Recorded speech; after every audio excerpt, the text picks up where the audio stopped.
Ibrani pasal 2 ayat 1 sampai dengan ayat yang 24. Ibrani pasal 2 ayat 1 sampai dengan ayatnya yang 24. Mari kita berdoa.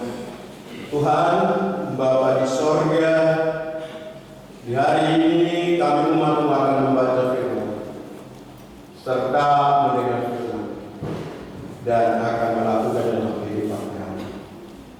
Jikalau kami selalu mendengar firman tapi hati kami tersesat dengan berbagai hal, maka kami gagal hidup ini.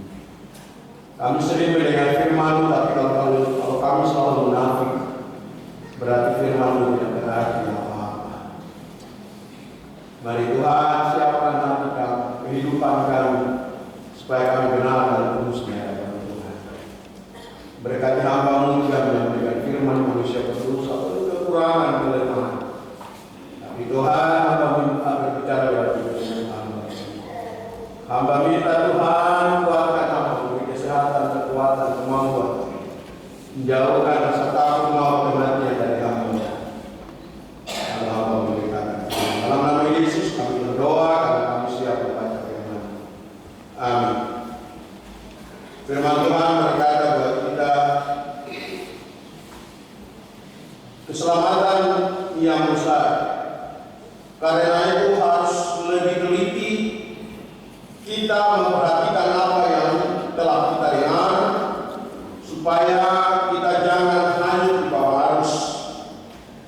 Sebab kalau firman yang dikatakan dengan perantaraan malaikat-malaikat tetap berlaku, dan setiap pelanggaran dan ketidaktaatan mendapat balasan yang setimpal, bagaimanakah kita akan luput jikalau kita menyia-nyiakan keselamatan yang sebesar itu, yang mula-mula diberitakan oleh Tuhan dan oleh mereka yang telah mendengarnya kepada kita dengan cara yang tidak dapat dipercayai. Sedangkan Allah menunjukkan kesaksian mereka oleh tanda-tanda dan mujizat-mujizat dan oleh berbagai pernyataan kekuasaan dan karunia Roh Kudus yang dibagi-bagikannya menurut kehendaknya. Demikianlah pasal pembacaan firman Tuhan. Dan dikatakan berbahagia Bapak Ibu Saudara sekalian. Bapak Ibu Saudara yang dikasihi Tuhan, saya dari tadi berdiri perhatikan dari sini, semua orang datang tidak mau duduk di depan. Ya, tapi saya juga lihat dari sini ada yang datang tiga.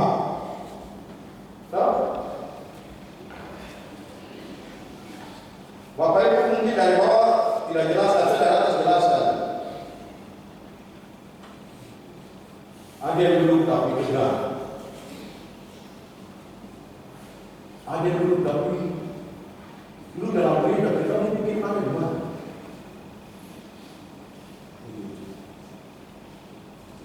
Ada yang dulu datang di gereja tapi punya masalah. Coba yang punya masalah kan? Satu, dua, berarti kamu gak itu. Tiga, berarti yang lain tidak punya masalah. Luar biasa. Lebih baik kita duduk di hadapan Tuhan. Jangan kita datang duduk. Sementara dulu kita pikiran di Amerika. Maka Amerika berhalaman.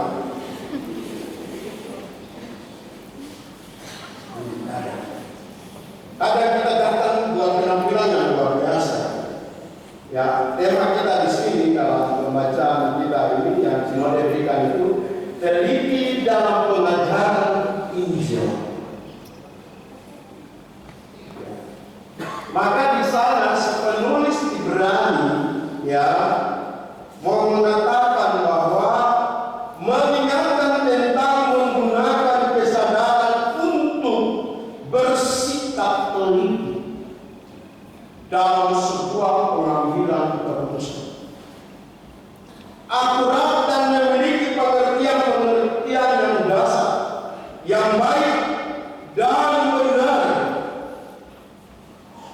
tentang kebenaran firman Tuhan yang hakiki, yang dimiliki gereja dan diajarkan di dalamnya oleh berbagai pengajaran gereja dalam pertumbuhannya, dalam menyampaikan pengajarannya juga menghadapi berbagai hal konteks dalam kehidupan berkristenan, baik pengajaran-pengajaran melalui nabi-nabi, rasul-rasul, bapak-bapak gereja maupun oleh penerusnya dari mereka ke masa hingga masa kini melalui pendeta guru jemaat relawas yang masuk melayani musuh-musuh.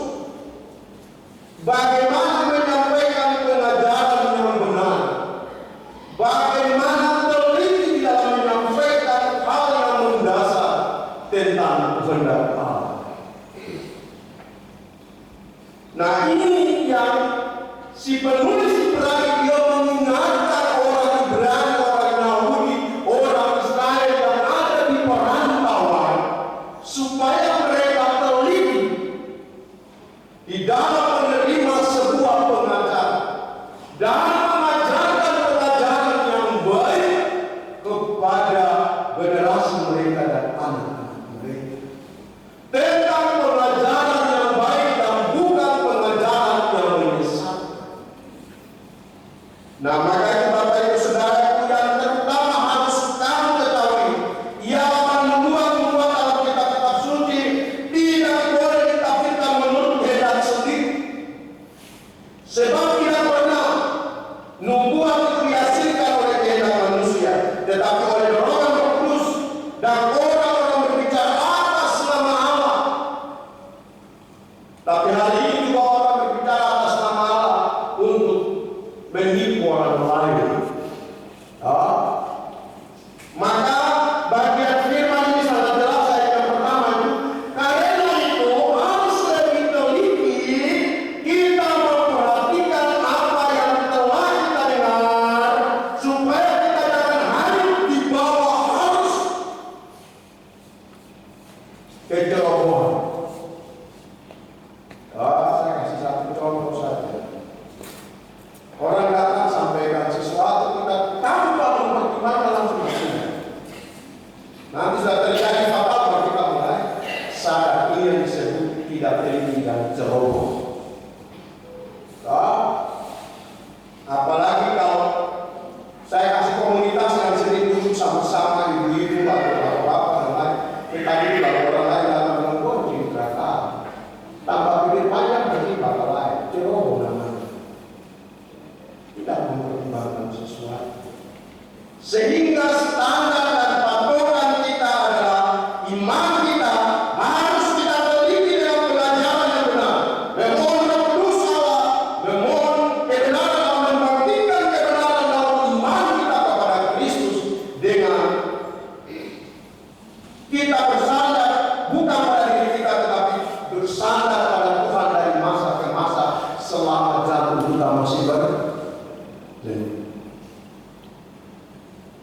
Maka itu Bapak Ibu Saudaraku, ayat yang ketiga bilang begini, bagaimanakah kita akan luput jikalau kita menyia-nyiakan keselamatan yang besar? Ya, bagaimanakah kita akan luput jikalau kita menyia-nyiakan keselamatan yang besar yang telah diberitakan oleh rasul-rasul, oleh para nabi, supaya kita tetap konsekuen. Maka kita meneguhkan pengajaran Injil dan kuasa Allah dalam kehidupan kita. Ya, jadi Bapak Ibu, dalam karya penyelamatan Allah yang diamanahkan kepada manusia, penulis ini memberikan dan melibatkan kita untuk memaham dan meneruskan tujuan pertama dari pemerintahan firman Tuhan. Nah, Bapak Ibu Saudaraku yang dikasihi Tuhan, maka dalam ayat yang kedua tadi, sebab kalau firman yang dikatakan dengan perantaraan malaikat-malaikat tetap berlaku, dan setiap pelanggaran dan ketidaktaatan mendapat balasan yang setimpal. Jadi kalau kita ini pikir masuk gereja itu sudah selesai masalah kita. Kita pikir masuk gereja berarti dosa kita sudah selesai. No. Saya tidak mau macam seorang Inggris saja. Kalau bahasa Inggris juga. Mungkin karena kita bos. Tapi Bapak Ibu, untuk kita mencapai standar hidup yang normal, ada bertobat mengaku dosa. Ada? Siapa sudah pernah bertobat mengaku dosa? Ada? Tidak ada orang yang mau katakan. Tidak ada orang yang bilang Tuhan. Tidak ada yang bilang saya sudah bertobat, saya sudah mengaku dosa. Tapi saya bikin dosa. Kalau sudah seperti itu, kau stop saja. Ya, kau stop. Kau mencapai Tuhan bersama. Saya pernah bilang sama pendeta-pendeta kita ini, jangan kita pakai jubah untuk menyelubungi dosa. Jangan kita pakai jubah hanya untuk menyelubungi kemunafikan. Tapi kita tidak pernah transparan. Ada? Jangan kita jadikan keluarga Kristen itu sebagai satu topeng di mana kita berlindung dari dosa. Saya akan kasih tahu Bapak di sini. Siapa pernah mengaku dosa perselingkuhan dari istri? Ada? Kalau ada, katakan saja. Ada? Ada? Dari mana? Siapa istri yang pernah selingkuh dan mengaku dosanya di hadapan suami? Ada?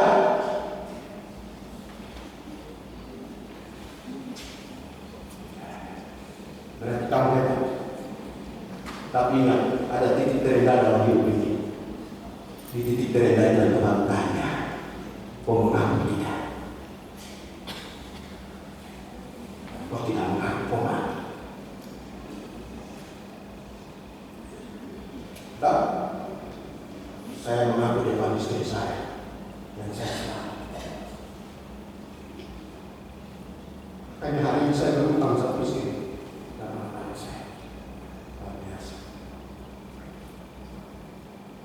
Tuhan minta kita buka hidup kita di hadapan ini. Maka kita selamat. Dosa yang lain orang boleh mengaku, tapi dosa tadi saat tadi saya kasih tahu, doa paling sembunyi dia mati.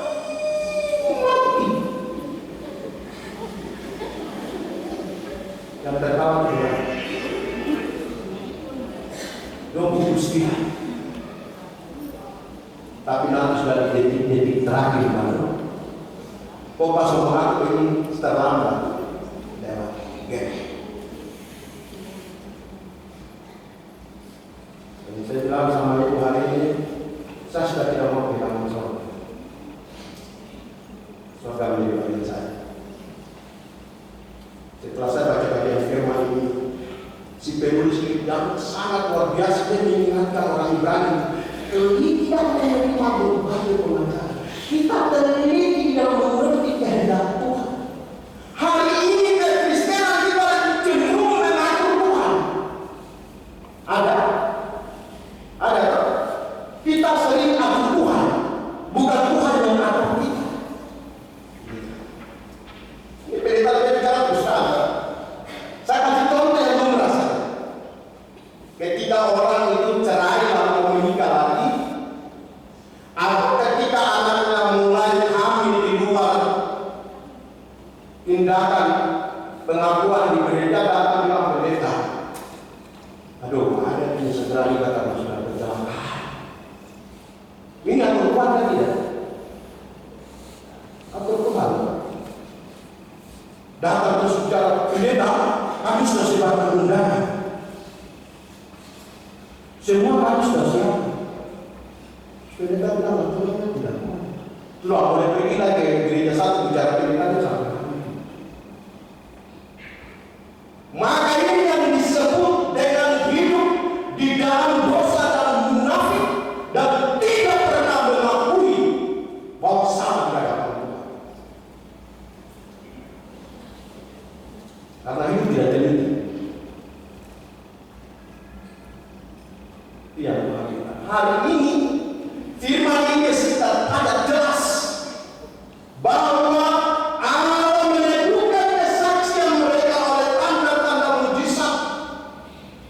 Siapa yang mengalami tanda-tanda mujizat, yaitu para rasul-rasul. Ketika hidup bersama Yesus, mereka diberi kuasa oleh Roh Kudus, lalu menyampaikan segala hal yang benar. Setelah kita sudah jatuh dalam berbagai hal, kita bilang semua ini karena pencobaan. Tuhan bilang siapa kasih kok pencobaan?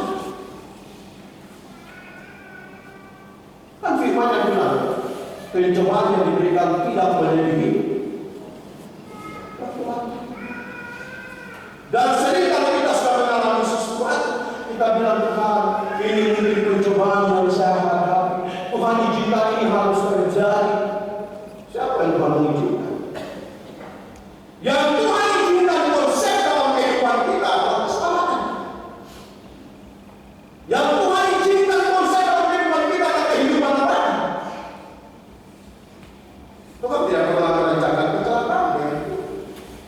Sendiri sudah buat perancangan yang salah karena hidup tidak teliti dengan kebenaran firman, tidak mau mengaku dosa.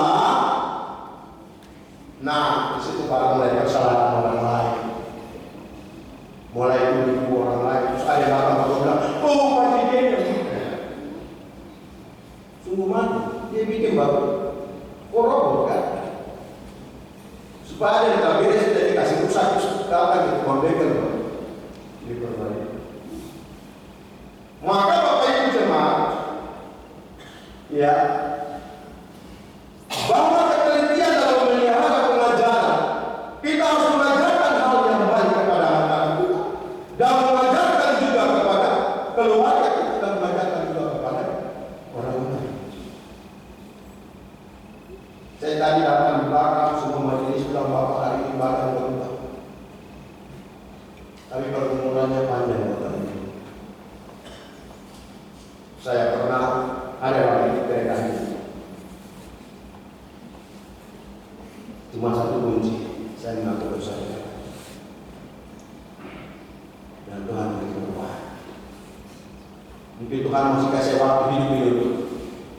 Beri yang terbaik supaya saya mati surga sudah menjadi bagian saya. Saya tanggal 29 Juni saya sudah drop di rumah sakit, sudah disuruh. Tanggal 20 Juli itu lebih drop. Tanggal 22 dokter Rus harus di Jakarta. Tapi sebelum berangkat saya bawa istri dan anak-anak saya, kami duduk di depan altar gereja di bawah mimbar. Saya pakai toga dan saya bilang sama gereja bahwa Bapak ini pendeta dan Bapak benar. Bapak ini pendeta dan Bapak tidak jujur. Nah, Bapak untuk orang lain tidak.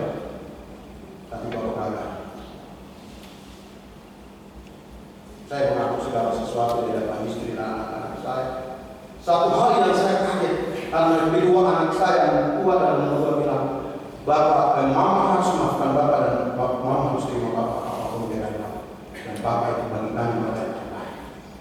Karena Bapak sudah menang. Mau berangkat majelis 62 orang datang kami berdoa di gereja. Dan satu hal yang saya lihat ketika proses pemulihan itu terjadi, kami berangkat tidak punya uang. Jadi orang pikir nanti mata kita klasis turun punya saldo. Tidak ada. Kita tidak tahu kita klasis yang lain. Kita belum dapat tolong tidak ada. Yang ada dia pulang potong kredit habis pulang terima 500.000. Selesai. Tapi saya lihat satu hal yang Tuhan buat luar biasa. Itu perjalanan 2 orang berangkat 10 juta, pulang pergi 20 juta. Kami tidak ada uang, cuma modal nekat. Tapi punya satu harapan karena sudah mengaku dosa. Percaya Yesus berkata. Saya bilang sama istri, sudah bawa anak dan nomor 3 dia punya PPKB motor kita ya. Kita berharap dapat uang 20 juta. Tapi yang dijawab cuma 19 juta. Saya bilang sudah itu kita bidik. Ada satu pendeta yang saya tidak pernah kasih tahu masalah kebijakan. Tapi dia orang pertama yang telepon. Bapak kirim ini. Bapak kirim saya ini. Dan dia transfer uang 1 juta. Dan saya pikir mungkin dia punya perpuluhan. Kami dari masih soal telepon Bapak, kami yang beli tiket pulang pergi dan Bapak ini. Oh luar biasa. Sampai ini kita baca kita pun sudah 2 juta, tambah yang dikirim tadi berarti sudah 20 juta. Kami juga di Jakarta. Tapi yang buat saya harusnya punya majelis 60 orang dari Jawa di Jambi. Tapi mereka tidak sampai di bandara Dewa. Dan mereka sekarang mereka punya amal. Kita mesti Tuhan itu baik. Kami tiba di Jakarta. Kami 2 orang asing di Jakarta karena tidak tahu Jakarta. Cuma tahu saja kemantaran Jakarta Timur sudah selesai. Bapak Ibu itu perkara besar Tuhan lakukan. Kami begitu tiba dalam perjalanan, ada yang WA Bapak kirim rekening, Bapak kirim rekening. Kami punya rekening terisi 89 juta. Tuhan baik ketika mengaku dosa. Tuhan berkata. Saya lihat itu agak heran Tuhan.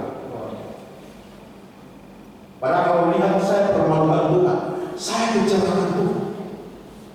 Tapi ketika saya buka hadapan Tuhan menang. Perkara itu belum selesai Bapak Ibu. Saya cuma mau ambil potong-potong singkat saja.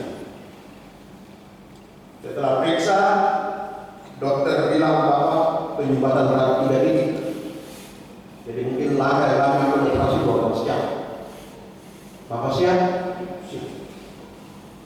Tapi Bapak Ibu pulang ke Papua dulu Bapak, nanti balik. Ibu Susinata nanti kasih pengalaman anak dulu. Saya bilang aku mau pulang. Saya ada di sini. Kami bersetuju pakai HP itu tinggal video call dan dia tahu sendiri juga tidak. Pak operasi. Begitu video call mereka bilang Pak operasi jangan balik ya Pak.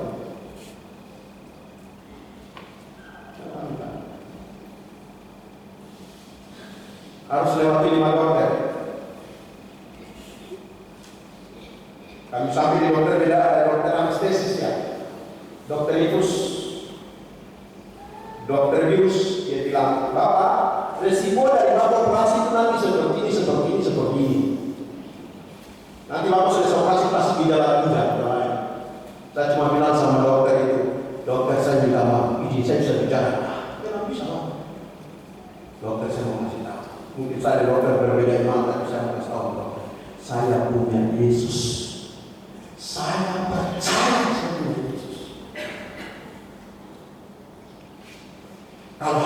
istri saya angkat, saya hidup, saya mati pun dia antar pulang saya.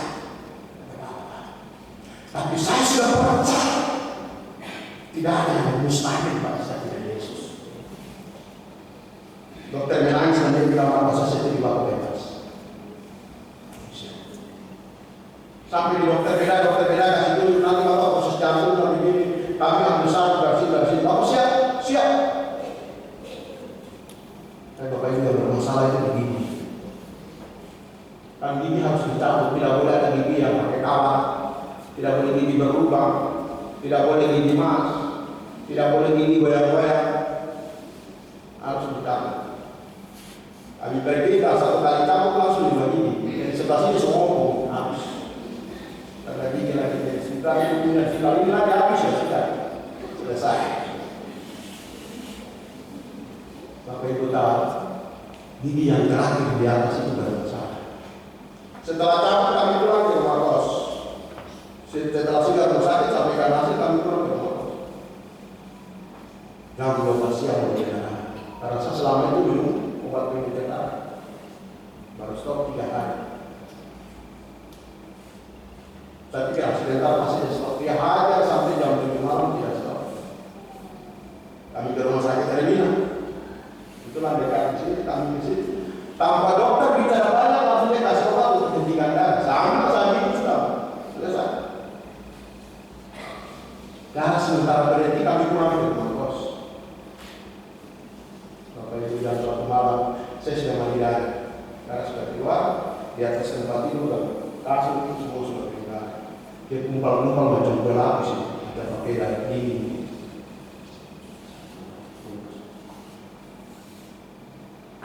Lompat dan saya pegang kaki istri saya dan peluk dia dengan mandi darah dan saya bilang, Tuhan, masih ada dosa lagi yang harus saya kasih. Dosa semua sudah tahu sampai dengan sini pun sudah selesai. Apa lagi? Tapi kalau Tuhan membawa saya apa saja dosa. Sebelum naik tidak berhasil. Selesai dan jam 1 malam kami telepon Grab, kami tiba di rumah sakit Putih. Sampai di situ dokter, saya ingat dokter itu orang Batak, ada orang Batak juga. Dokter aja udah suruh pemarganya, tapi dari dia punya suara saya sudah tahu itu lain. Dia tadi cuma bilang, Bapak, saya tidak bisa kasih obat untuk hentikan darah karena kalau saya kasih Bapak darah stop, jantung stop atau mati saya tidak tahu. Sama lama itu tadi saya sudah minum obat jantung, ini sudah dokter cari di sebelum saya. Tapi Bapak Ibu saya lihat satu proses Tuhan. Kami dari jam 1 malam sampai jam 8 pagi darah tidak pernah stop. Dokter cuma datang bilang Bapak Ibu boleh pulang. Nanti 5 hari kemudian baru Bapak punya darah bisa stop. Kami keluar dulu di depan rumah sakit itu, macam kami menangis di sudut, saya menangis di sudut. Kami 2 orang Papua yang lain semua di dalam dulu begini terlambat berapa hari Minggu pagi saya tanggal 4 September. Sementara tanggal 7 harus operasi. Sedangkan dokter vonis 5 hari baru darah itu stop. Tidak sampai itu suatu malam saya tidak pun. Kami sampai di rumah kos sekarang sudah tidak tidur 1 malam saya tidak berdoa. Biasanya mau darah. Apa itu saya Tuhan lakukan satu hal yang luar biasa. Kita istri berdoa selesai jam 5 sore, saya terus bangun jam 5 sore, sondor ada satu tetes darah yang keluar. Sondor ada satu tetes darah yang keluar. Sampai istri saya bangun pakai senter. Tidak ada satu tetes darah yang keluar. Saya berdoa istri saya berhutang sama kau hari ini. Ketika seorang istri mengampuni suaminya, doanya didengar Tuhan. Doanya dijawab Tuhan.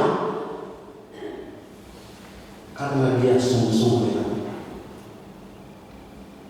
Begitu saja. Luar biasa. Dokter vonis 5 hari. Tuhan kasih 5 cara. Darah stop. Saya mau menjaga ini sesuatu, Pak. Yesus kembali. Kami itu Bapak Ibu kan maha saya. Jika kita sungguh-sungguh dengan Tuhan tidak terlambat bertindak. Makanya jangan kita munafik ya. Kita harus jujur di hadapan Tuhan. Dan saya lihat tanggal 7 kami kembali tentang pusat operasi. Pas mau operasi dibilang bayar di luar BPJS 50 juta. Saya di luar rekening itu kasih keluar. Tapi hari itu Tuhan baik. Tanggal 6 Tuhan buat perkara besar. Saya telepon orang dinas kesehatan kota. Hari itu juga mereka kirim uang 21 juta. Tanpa melalui proposal surat permohonan kan tidak ada, langsung hari itu masuk. Langsung DKI Sawah kirim 10 juta, Sidoli kirim 35 juta. Hari itu juga Tuhan dekat. Nah itu yang saya. Makanya Bapak Ibu dan kita ramu dengan Yesus. Saya itu Tuhan berkata. Kami diminta DP 15 juta kami kasih. Selesai Bapak Ibu dan 50 juta terakhir. Kami cuma diminta bayar 7 juta.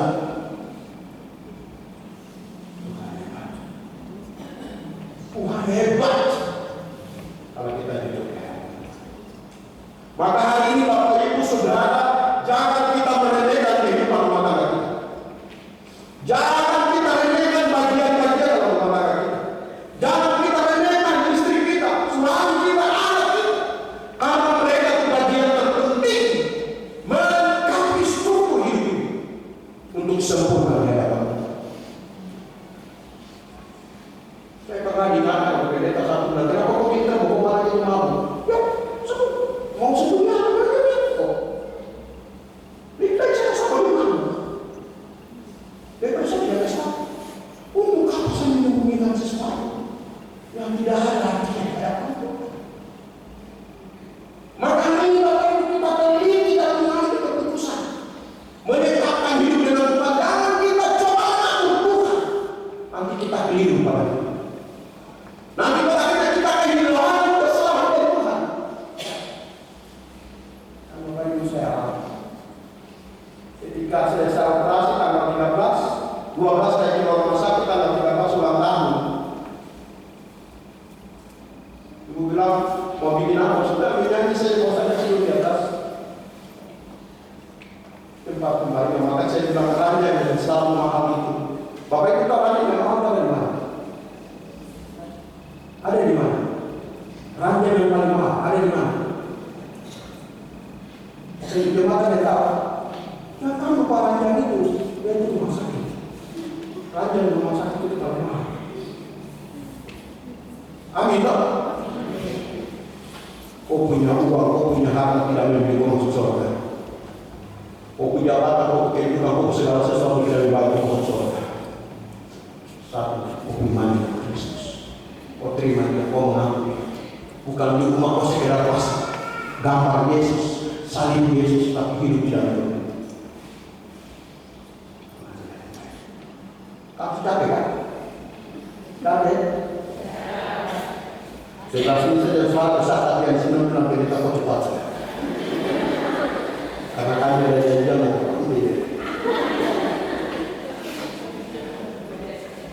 tapi saya percaya bahwa apa yang saya sampaikan akan menjadi berkat. Mau memberikan kita perubahan. Dan ini fakta yang saya bersama Tuhan. Saya divonis operasi 12 jam. Tapi Tuhan kasih waktu cuma 5 jam. Selesai. Dan di situ yang saya bilang, Bapak Ibu yang buat saya sedih ketika calon masuk di kamar operasi, pas di depan pintu masuk dokter anestesis tadi dokter Bius itu dia bilang, Bapak dengan Ibu berdoa. Dan saya bilang, Ibu berani berdoa dengan saya. Istri saya cuma berdoa bilang, Tuhan, kami 2 hari ini berhutang. Kami 2 berhutang sama Tuhan. Kami berhutang sama orang lain yang kasih tahu. Terlebih kami 2 berhutang sama Tuhan. Tuhan di hati kecil saya inginkan suami saya hidup. Tapi ketika dalam operasi Tuhan izinkan untuk dia mati, saya dia,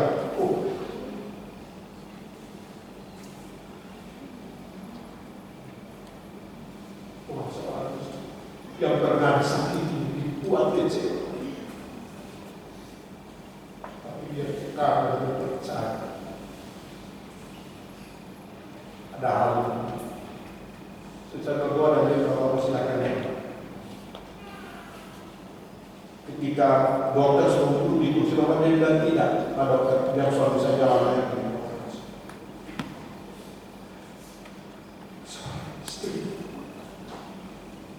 Selalu dibuat menangis, yang selalu dibuat sakit hati, yang selalu dibuat kecewa, tapi cintanya luar biasa. Jadi bapak hari itu populer dan ramai dari sini. Berdamai. Hari ini ibu yang sakit di suami mau berdamai, karena lagi tidak ada dalam mimpi. Itu akan kasih Tuhan. Kemurahan Tuhan itu terjadi. Dan itu yang saya cuma singkat saja Bapak Ibu. Tapi satu cerita yang mungkin. Saya sudah operasi, terus kami diminta kembali untuk kontrol ulang, lalu dokter mau suruh kami pulang ke Papua. Tapi satu sore saya duduk, saya sembuh, kenapa saya sembuh? Kebetulan rumah kos dengan rumah sakit dekat saja. Kami cuma jalan ada sekitar 30 meter dari rumah kos. Yang lucunya, setelah saya rumah sakit tensi darah saya normal. Saya Bapak Ibu tahu yang bermasalah itu apa? Nadi saya rendah. Ada di 20 nadi saya. Lalu ini apa? Dokter bilang, aku nami dulu. Di GD dari malam sampai pagi dia cuma naik 39. Tidak naik lagi. Dia sangat standar 39. Kami pindah dari saya hari Selasa atau Kamis kami pindah lagi ke sana. Di lantai 13. Nabi tidak pernah berubah, mulai hari Rabu, Kamis, Jumat, siang. Tapi yang Bapak itu lucunya di hari Rabu kami tidak ruangan di atas. Sampai di atas karena saya rasa perut minus, saya bilang sama ibu saya boleh besar. Bapak itu tahu itu saya masuk ke dalam kamar mandi, duduk di atas pot, yang keluar itu bukan kotoran tapi darah. Keluar di dalam pot mengeres semua. Setelah saya kembali sembuh, di sini saya waktu. Yang tadi saya lihat istri saya kuat langsung dia jadi drop. Beliau berdaun. Dan dia duduk diam dan dia saya sempat cuma dengar dia bilang, Tuhan, perjuangan saya mungkin gagal dengan suami saya. Dan itu ada satu ujian yang selalu baiknya. Dengan saya minta sebentar kalau ini ujian luar biasa. Nah selesai bilas itu air di dalam pot itu ada lidi, satu orang dua di dalam pot. Tapi karena kami datang di situ dan masuk di kamar mandi dan melihat lidi dalam pot, mati langsung tanpa pikir panjang langsung kasih masuk tangan dalam pot dan langsung agak itu tusuk sate itu di atas. Langsung aja bilang, langsung kami mau ngomong betul, langsung bilang orang bikin. Ini orang bikin. Dalam situasi itu bikin apa? Terus saya kelakar sama ibu, kalau orang ini nanti ada kalau saya putus loh. Terus samping tidak ada. Kalau dia malah kita tidak ada langsung mati partai itu. Terus saja itu belum sendiri selalu kasih malam tas. Ada pasien di sebelah saya, jadi mungkin kamar mandi terus saya bilang Pak, terus saya tanya, dia silakan Pak. Waktu saya mau berapa hari di sini ada lihat ini di dalam pot, tadi bilang ada. Kalau saya bilang, saya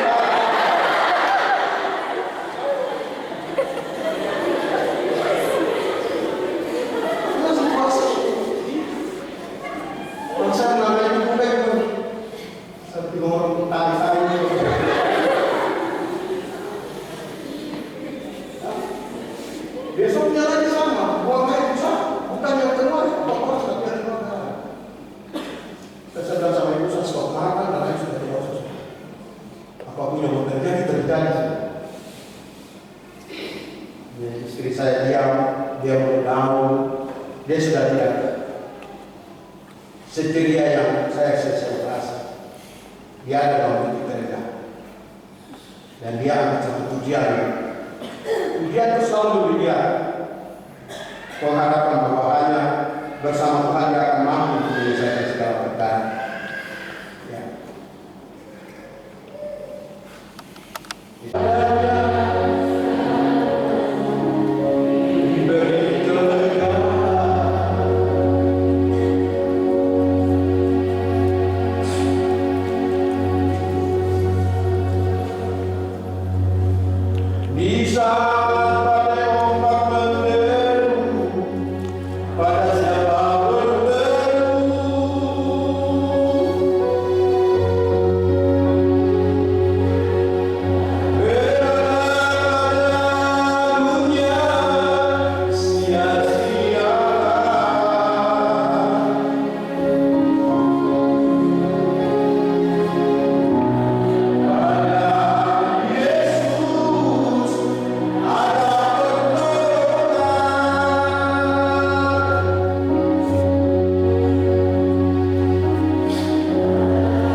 Saya percaya bahwa ini diberkati Tuhan.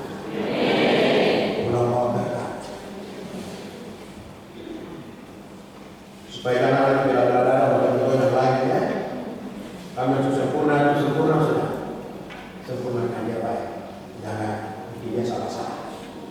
bikin salah akibatnya lebih parah.